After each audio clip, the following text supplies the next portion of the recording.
Pemirsa, Anggito Abimanyu resmi dilantik Presiden Prabowo Subianto sebagai Ketua Dewan Komisioner Lembaga Penjamin Simpanan atau LPS periode 2025-2030 menggantikan Purbaya Yudi Sadewa yang kini menjabat sebagai Menteri Keuangan. Pengangkatan Anggito ditetapkan dalam Keputusan Presiden atau Kepres nomor 111 P tahun 2025 tentang pemberhentian dan pengangkatan anggota Dewan Komisioner LPS.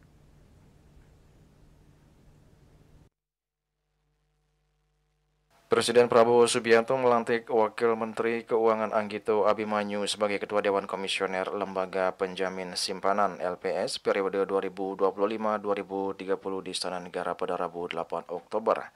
Pelantikan Anggito Abimanyu sebagai Ketua Dewan Komisioner LPS didasarkan pada Keputusan Presiden nomor 111/B tahun 2025 tentang pemberhentian dan pengangkatan anggota Dewan Komisioner LPS.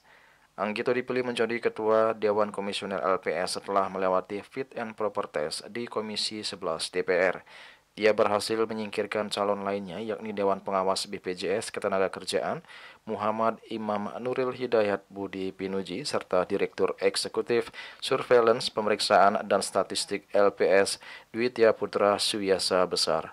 Anggito dilantik oleh Presiden bersama dengan Wakil Ketua Dewan Komisioner LPS Farid Azhar Nasution, anggota Dewan Komisioner LPS bidang program penjaminan dan resolusi bank Dodi Sulverdi dan anggota Dewan Komisioner LPS bidang program penjaminan polis Ferdinand Dwi Koraja Purba.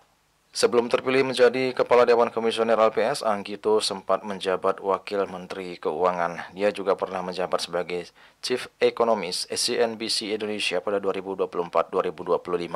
Dalam keterangannya kepada awak media, Ketua Dewan Komisioner LPS Anggito Abimanyu menyampaikan apresiasi atas kepercayaan yang diberikan oleh Presiden Prabowo Subianto dan Menteri Keuangan Purbaya Yudi Sadewa. Ia juga menegaskan komitmennya untuk memperkuat peran LPS dalam menjaga stabilitas sistem keuangan nasional. Ucapan terima kasih ya kepada Bapak Presiden dan Pak Menteri Keuangan atas tugas yang diberikan kepada saya. Saya akan jalankan sesuai dengan sumpah yang saya ucapkan tadi dan juga untuk menjaga stabilitas dari sektor keuangan.